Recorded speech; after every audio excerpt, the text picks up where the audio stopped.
As for the Black Myth guys being crybabies at the Game Awards, it's interesting because apparently they wrote like their acceptance speech 2 years ago, and Alana Pierce said that they like were sobbing when they didn't get Game of the Year. This is the clip. Basically what Proto is alluding to, thank you for the 23 months of support, by the way, Proto. What he's alluding to is that there were reports that the Black Myth Wukong devs were not the best sports when they didn't win.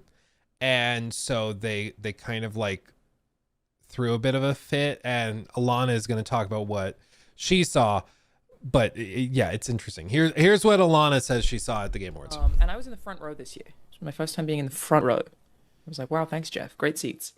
But being in the front row means that you can see all of the actually important people. So like next to me was the whole Sony team. Frankly, that's probably why they put me there, was because when they gave me that seat, I was with Sony. So I was with the Sony publishing team. Yeah, I think, didn't Alana leave? I think she was at Santa Monica as a writer, and then she left pretty recently, I think. I just saw it on X, but I don't know why she left or what happened. But yeah, she used to actually work there. Behind me was Joseph Faris. Just behind him was Sam Lake, both of whom I know and am very fond of. They're both really great dudes. But I could see all of the nominees and awards winners, and the Black Myth Wukong team, I don't know which person on the team, was crying when Astrobot got Game of the Year. Because you could see him just looking down the line, which is the first time I've ever seen anything like that, because generally everyone is like, Game Awards doesn't matter that much. But yeah, the Wukong team were crying when they did not win, which was definitely unusual. Clearly meant a lot to them. They did an amazing thing. But I did find that surprising. Like, whoa. Like, there's two ways to look at this, frankly, okay? Because people are like jumping on them and like memeing on them, being like, cry more, blah, blah. Okay, I want two ways we can look at it. For one, they worked for years and years. They had American games media trying to destroy their game in the form of those IGN hit pieces they did, and they overcame all of that. The game comes out and is financially a huge success, sells millions and millions and millions of copies, millions of concurrent players. I mean, it really was a phenomenon when it first came out. They get nominated for Game of the Year, and they're like, our story is building to the pinnacle. We're going to win Game of the Year, and that's going to be like the big F you to IGN for what you try to do to us. And so they probably got really excited at that prospect, and they put their blood, sweat, and tears into this game, and it just came ever so short.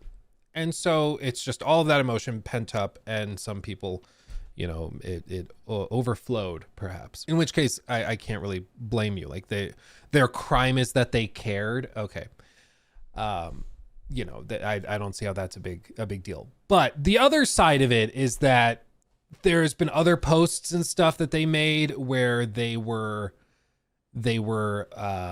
explaining how frustrated they were, how there's this post from the CEO. So like the CEO came out afterwards. I came here for nothing. The full context of the quote. Let's see the post. Oh man, I was hoping they would have translated it, but they did not translate. Ooh, there's a button. So like they post this massive thing. So confident, but not recognized by others. A little temper, very normal. In fact, I'm more confident than you. Refer to my first answer.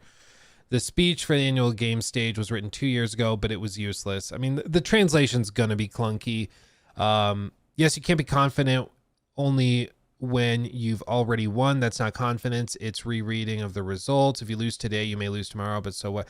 Like, the translation's really rough, so I'm not going to like hold much of this to it because I don't think that it will accurately communicate what he was trying to say. But of the translations I've seen that seemed more natural in tone, it basically was that they were very frustrated that they lost. They felt like they came all the way to the Game Awards for nothing, even though they did win Best Action Game. Yeah, they described a misunderstanding of the criteria over what can win Game of the Year. In particular, he appears to have written, I came here for nothing. Let's see. Quote, there are still many people in this world who don't have a chance to play so-called AAA games. Many people who have never used consoles and computers. Many people who feel confused, pained, and even desperate about the current world. And many people are suffering from injustice. I think the more this is the case, the more we need to create better games and create content that allows people to feel truth, goodness, and beauty. I mean, I think Astrobot does a decent job of that, but I don't know. I think I think over relying on things like this, the vibe I got was that he said, I feel like we came all the way out here to win Game of the Year and to get Game of the Year. And I think they felt that they misunderstood what the criteria was. So they got their hopes up when that wasn't going to be the standard.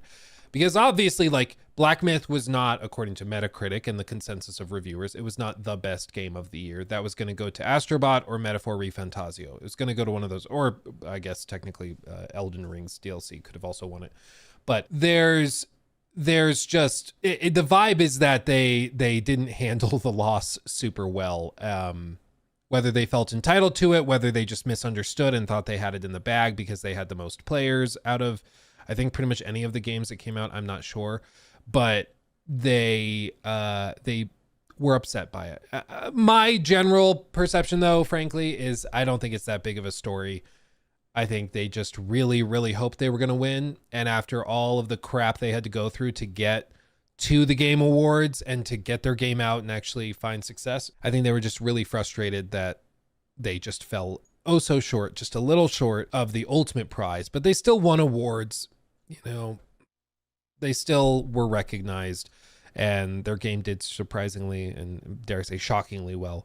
So yeah, but if we're relying on like Google Translate to infer that they're being like really pouty sports about it, I'm not going to trust Google Translate over what I think is the more reasonable explanation, which is just that they really cared. They wanted to win. They thought they had it in the bag, and then when they didn't get it, they felt like they had been a little misled, and so they were frustrated and disappointed. But I don't think that that's like the story that people are making it out to be.